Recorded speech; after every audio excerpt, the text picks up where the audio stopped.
భరోసాపై మరో బాంబు పేల్చబోతోంది రేవంత్ సర్కార్ అంటూ కొన్ని వార్తలు వినిపిస్తున్నాయి. ఇకపై ఒకే సీజన్కు రైతు భరోసా పరిమితం చేయబోతుందా తెలంగాణ సర్కార్ అనే ప్రశ్న ఇక్కడ ఉత్పన్నమవుతుంది. కేవలం ఖరీఫ్ సీజన్లో మాత్రమే రైతు భరోసా ఇవ్వాలంటూ ప్రతిపాదన. ఇకపై యాసంగి సీజన్కు రైతు భరోసా ఇవ్వకూడదనే ఆలోచనలో ప్రభుత్వం ఉన్నట్టుగా తెలుస్తోంది. యాసంగి సీజన్లో పంటల సాగు తక్కువగా ఉంటుందని, ప్రతిలాంటి పంటలు ఉండవన్న ఆలోచనలో ప్రభుత్వం ఉంది. ఈ నెల 30న మదిరలో ఖరీఫ్ సీజన్కు సంబంధించి రైతు భరోసా విడుదల చేయబోతున్నారు సీఎం రేవంత్. మొత్తం 73 లక్షల మంది రైతుల కోసం 9,000 కోట్ల నిధులను విడుదల చేయబోతున్నారు. గత యాసంగి సీజన్లో కేవలం 2 ఎకరాలకే రైతు భరోసా ఇచ్చారు. ఇక వచ్చే ఏడాది నుంచి 7.5 ఎకరాలకే రైతు భరోసాను పరిమితం చేసే ఛాన్స్ కనిపిస్తోంది. మొత్తం మీద రైతు భరోసా విషయంలో మరొక కీలక నిర్ణయం దిశగా తెలంగాణలో కాంగ్రెస్ ప్రభుత్వం అడుగులు వేస్తున్నట్లుగా కనపడుతోంది. మధు జాయిన్ అవుతున్నారు. మా ప్రతినిధి మధుని అడిగి మరిన్ని డీటెయిల్స్ తెలుసుకుందాం. మధు, ఇప్పటికే రైతు భరోసా విషయంలో సమయానికి విడుదల చేయడం లేదని, పూర్తి స్థాయిలో విడుదల చేయడం లేదంటూ పెద్ద ఎత్తున విమర్శలు వస్తూ ఉన్నాయి. వాటితో పాటుగా ఇప్పటికే శాటిలైట్ సర్వే అని చెప్పేసి, లేకపోతే కమిటీలు అని చెప్పేసి, అర్హులకు మాత్రమే ఇస్తామని చెప్పేసి, అలా ఇలా అని చెప్పి చాలా డిలే చేసుకుంటూ వచ్చారు. ఇప్పుడేమో ఒక పంటకే ఇస్తామని చెప్పేసి ఆలోచనలో ఉన్నట్లుగా తెలుస్తోంది మనకి. సో ఈ డిస్కషన్ ఎందుకు వస్తుంది? అసలు ఏం జరుగుతుంది? రైతు భరోసా విషయంలో ఎందుకు ఇంత గందరగోళం అసలు? ఎగ్జాక్ట్లీ, గత ప్రభుత్వం హయాంలో రైతు పెట్టుబడి సాయం కింద అందించేటువంటిది రైతు బంధు పేరిట అందించారు. అప్పుడు దాదాపు భూమి కలిగి ఉన్నటువంటి పట్టా, పాస్బుక్ కలిగి ఉన్నటువంటి ప్రతి ఒక్కరికి దాదాపు రైతు బంధు పేరిట అకౌంట్లో జమ అయ్యేటువంటిది. అంటే సాగు చేసినా సాగు చేయకపోయినా రైతు అకౌంట్లో డైరెక్ట్గా బెనిఫిషియరీ కింద అకౌంట్లో డబ్బులు పడేటువంటివి.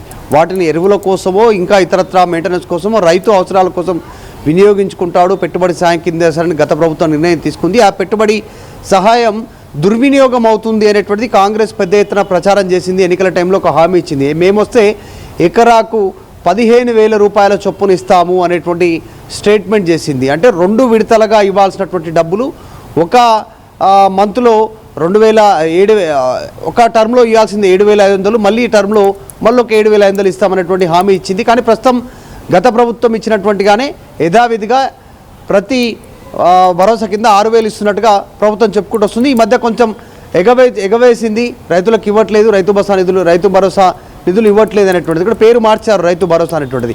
కాకపోతే దీన్ని స్ట్రీమ్ లైన్ కింద శాటిలైట్ సర్వే ద్వారా నాగార్జున సంబంధించినటువంటి అగ్రికల్చర్ యూనివర్సిటీ వీళ్ళు సర్వే చేసినటువంటి ప్రకారం కేవలం పంట ఎవరైతే సాగు చేస్తున్నారో దాన్ని లెక్కగట్టి దానికి మాత్రమే రైతు భరోసా నిధులు వేయాలనేటువంటిది గతంలో కూడా ప్రభుత్వం మొదటి నుంచి ప్రయత్నం చేస్తూ ఉంది.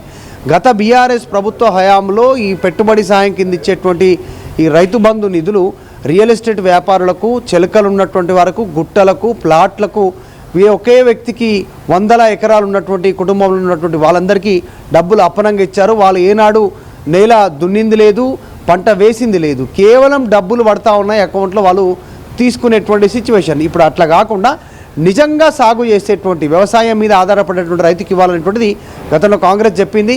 సేమ్ ఇప్పుడు అదే స్ట్రీమ్లైన్ చేసేటువంటి ప్రయత్నించాం. మొదటిదాకా ఎలక్షన్లు ఉన్నందుకు సర్పంచ్ ఎలక్షన్లు, ఈ ఎలక్షన్ల నేపథ్యంలో కాస్త వెనకడుగు వేసింది.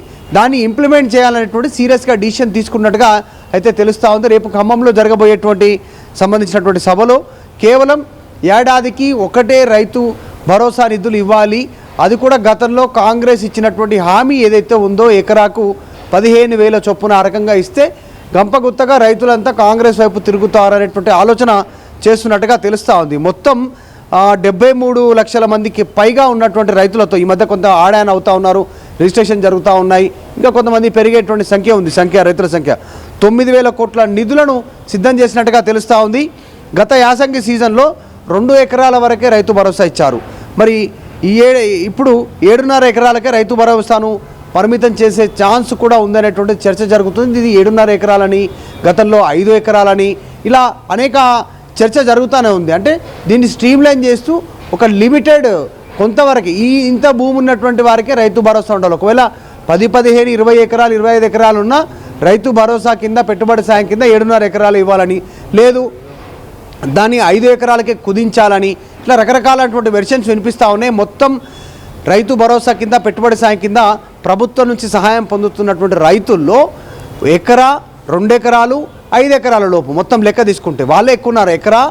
ఎకరన్నర 2 ఎకరాలు 3 ఎకరాలకు సంబంధించిన వాళ్ళే దాదాపు 80% మంది ఉన్నారనేటువంటిది ప్రభుత్వం చెప్తా ఉంది. ఇంకా మొత్తం 5 ఎకరాల కలుపుకుంటే వాళ్ళే 90% ఉన్నారనేటువంటిది కేవలం పైన ఉన్నటువంటి 10% లోపలనే ఇంకా 5 ఎకరాల పైన ఉన్నటువంటి వాళ్ళు, తర్వాత ఆ పైన ఉన్నటువంటి వాళ్ళు అనేటువంటిది వారికి పెద్దగా పెట్టుబడి సాయం లేకపోయినా నడుస్తుంది. వీటికి మాత్రం ఖచ్చితంగా పెట్టుబడి సాయం అందించాల్సి ఉంటుంది. రైతు భరోసా కింద ప్రభుత్వం కేటాయించేటువంటి పెట్టుబడి సాయం. సో అందులో బాగానే స్ట్రీమ్ లైన్ చేస్తుంది. దాన్ని కాస్త లిమిట్ ఫిక్స్ చేయాలి. 5 ఎకరాల 7.5 ఎకరాలు అనేటువంటిది చర్చ అయితే గత కొంతకాలంగా అయితే కొనసాగుతోంది. గ్రౌండ్లో రైతులు కాంగ్రెస్ ప్రభుత్వం మీద వ్యతిరేకత ఉన్నారు అనేటువంటిది సర్వేలు చెప్తా ఉన్నాయి, ప్రతిపక్షాలు ఆరోపిస్తూ ఉన్నాయి అనేటువంటిది అంశాన్ని ప్రభుత్వం సీరియస్గా తీసుకున్నట్టుగా తెలుస్తూ ఉంది. సో ఫ్యూచర్లో ఒకే సీజన్కు రైతు భరోసాను పరిమితం చేయాలనేటువంటి ఆలోచన చేస్తుందనేటువంటి చర్చ అయితే కొనసాగుతుంది. సో అంటే ఇది ఎలాంటి ఇంపాక్ట్ చూపించే అవకాశం ఉంది? ఇప్పటికే రైతు భరోసా విషయంలో బీఆర్ఎస్ చాలాసార్లు విమర్శలు చేసింది. మేము చాలా గొప్పగా అమలు చేసిన ఈ పథకాన్ని కాంగ్రెస్ నాశనం చేసింది, రైతులు గోసపెడుతున్నారని చెప్పేసి విమర్శలు చేయడం మనం చూసాం. ఇప్పుడు కొంత డిలే అవ్వడం కానీ ఈ ప్రాసెస్ అంతా కూడా మనం చూస్తున్నాం కాంగ్రెస్ ప్రభుత్వంలో. ఇప్పుడు తీసుకోబోతున్నటువంటి ఈ నిర్ణయం అంటే ఒకేసారి రాబోతుందా అనేది ప్లస్ అవుతుందా, లేకపోతే ఇంకా ఈ స్ట్రీమ్ లైన్ చేస్తున్నాం, లేకపోతే ఇంకా పర్ఫెక్ట్గా దీన్ని స్టడీ చేసి కేవలం లబ్ధిదారులకే ఇస్తామనేటువంటి ఈ విధానం వల్ల నష్టపోతున్న వాళ్ళు ఏదైనా ఇబ్బంది పెట్టే అవకాశం ఉందంటారా? ఖరీఫ్ సీజన్లో పంటలు ఎక్కువగా సాగు చేస్తారు, ఆ టైంలోనే పెట్టుబడి సహాయం అందిస్తే బాగుంటుంది అనేటువంటి ఒక కొత్త ఆలోచనను తెరపైకి కాంగ్రెస్ ప్రభుత్వం తీసుకొస్తున్నట్టుగా తెలుస్తూ ఉంది. యాసంగి సీజన్లో పంటల సాగు తక్కువగా ఉంటుంది. ముఖ్యంగా ఈ టైంలో పత్తి లాంటి పెద్ద ఎత్తున సాగు చేసేటువంటి పత్తి లాంటి పంటలు వేరు, ఆ టైంలో పెద్దగా సాగు కావు కాబట్టి ఆ టైంలో ఎందుకు ఇవ్వాలి అనేటువంటిది అందులో భాగంగా ఒకేసారి సంవత్సరానికి ఒకేసారి ఇస్తే ఎట్లా బాగుంటుంది. ఇప్పుడేమో 2 విడతలుగా గత ప్రభుత్వం కూడా 12,000 ఇస్తే అది ఒక సీజన్కి యాసంగికి 6,000, ఖరీఫ్కి 6,000 ఇచ్చినటువంటి పరిస్థితి. సో వీళ్ళు కూడా అట్లే కంటిన్యూ అయ్యారు కాంగ్రెస్ అధికారంలోకి వచ్చినాక తెలంగాణలో. దీన్ని మార్చాలనేటువంటి ఆలోచన చేస్తున్నారు. స్ట్రీమ్లో ఒకేసారి ఇద్దామనుకున్న 15,000 రూపాయలు ఎకరాకి సంబంధించి సంవత్సరానికి ఒకటేసారి ఇస్తే ఎట్లా ఉంటుంది అనేటువంటిది ఆలోచన చేస్తున్నారు. దాన్ని కూడా స్ట్రీమ్ లైన్ చేస్తూ 5, 7.5 ఎకరాల దాన్ని ఎంత పరిమితం చేయాలి, ఎంతమందికి ఇవ్వాలి, అది కూడా శాటిలైట్ సర్వే ద్వారా ఎవరైతే సాగు చేస్తూ ఉన్నారో వారినే గుర్తించి వారికి అకౌంట్లోనే డబ్బులు వేయాలి. ఈ రకమైనటువంటి ఒక ఎక్స్పెరిమెంట్ కాంగ్రెస్ చేయాలనుకుంటుంది. చూడాలి దానిపైన ఇంకా తుది నివేదిక ప్రభుత్వం ఫైనల్ చేసిన తర్వాత ఒక క్లారిటీ వచ్చే అవకాశం. Yeah right, thank you Madhu, thanks for the details. మొత్తం మీద కాంగ్రెస్ ఈ రైతు భరోసా అనేది తమకంటూ ఒక ప్రత్యేకమైన గుర్తింపుగా మిగిలిపోవాలనే ప్రయత్నంగా కనిపిస్తోంది. ఈ నేపథ్యంలో ఒకేసారి ఇచ్చేస్తే అయిపోతుంది కదా అనేది కాంగ్రెస్ ప్రభుత్వం ఆలోచిస్తున్న ఆలోచన. దీని మీద ఇప్పుడు ఎక్సర్సైజ్ చేస్తున్నట్లుగా తెలుస్తోంది. సో ముందు ఎక్కువ పంట పండుతోంది, యాసంగి సీజన్లో కేవలం 2 ఎకరాలకే రైతు భరోసా ఇచ్చారు. ఇక వచ్చే ఏడాది నుంచి 7.5 ఎకరాలకు రైతు భరోసాను పరిమితం చేసే అవకాశం ఉందా అనేదే ఇప్పుడు అతిపెద్ద ప్రశ్న.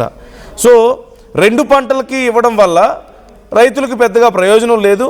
అదే మొదటి పంట టైంలోనే ఎక్కువగా ఇస్తే రైతులకి ఎక్కువగా పంట సాగు అవుతుంది కాబట్టి ఎక్కువ పెట్టుబడి సాయంగా ఉపయోగపడుతుంది అనేది ప్రధానమైనటువంటి ఆలోచనగా కనపడుతుంది. అంటే ఖరీఫ్కి, యాసంగికి ఎలాగో తక్కువ పంట ఉంటుంది కాబట్టి అప్పుడు 2 ఎకరాలకి పరిమితం చేశారు. ఇప్పుడు దాన్ని కూడా తగ్గిస్తే పోతుందా అనే ఆలోచన. మొదటి పంటకైనా సరే ఎన్ని ఎకరాలకి ఇస్తారు, 5, 7, 7.5 అనేది ఇంకా తేలాల్సి ఉంది. ఇప్పుడు ఈ విషయంలో కొంత సమాలోచనలు జరుగుతున్నాయి. బట్ మొత్తం మీద ఈ పథకాన్ని తమ పార్టీ పథకంగా తమ పార్టీ యొక్క ప్రతిష్టను నిలబెట్టడానికి ఉపయోగించుకుంటున్నట్లు కనపడుతుంది. అంటే తాము ఎన్నో మార్పులు చేసి ఈ పథకంలో ఎన్నో మార్పులు చేర్పులు చేసి ఈ పథకాన్ని మరింత రిఫైన్ చేసి రైతులకి చాలా గొప్పగా చేశాము అన్నట్లుగా కాంగ్రెస్ ప్రభుత్వం ప్రజల్లోకి తీసుకెళ్లాలనే ఆలోచన, అంటే అలా చేయాలన్న ఆలోచనగా వాళ్ళకి కనిపిస్తుంది. సో తాము ఓన్ చేసుకోవాలన్న ఆలోచనగా కనిపిస్తుంది. అట్ ది సేమ్ టైం రైతులకు కూడా ఉపయోగపడుతుందన్న ఆలోచన చేస్తున్నట్లుగా మనకి అర్థమవుతుంది. So what you think about this? ఇది మీకు ఎలా అనిపిస్తుంది?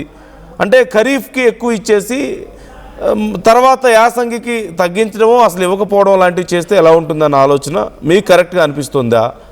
ఒకేసారి రైతులకి ఉపయోగపడుతుంది, ఎక్కువ అమౌంట్ వస్తుంది చేతిలోకి అనే ఆలోచన మీకు ఏమనిపిస్తుంది? కామెంట్ చేయండి, మీ అభిప్రాయాలు మాతో షేర్ చేసుకోండి. అండ్ ప్రభుత్వం మరి దీని గురించి ఎప్పటికీ నిర్ణయం తీసుకుంటుంది అనేది వేచి చూడాలి. ఇప్పుడు డిస్కషన్ అయితే జరుగుతుంది అంటున్నారు.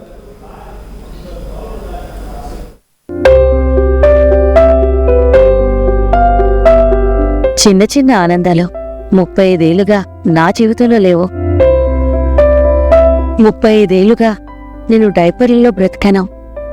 6 సెంటీమీటర్ల ఫిస్టులా నా మూత్రాశయంలో లీకు కారణమైంది. ఎవరూ నాకు సహాయం చేయలేకపోయారు. AINUలో వైద్యులను కలిసే వరకు. అక్కడ వారు రోబోటిక్ శస్త్రచికిత్సతో నాకు పరిష్కారం ఇచ్చారు. వారు నా ఆత్మవిశ్వాసాన్ని కూడా తిరిగిచ్చారు. Precision care makes it possible. The Center for Robotic Surgery at AINU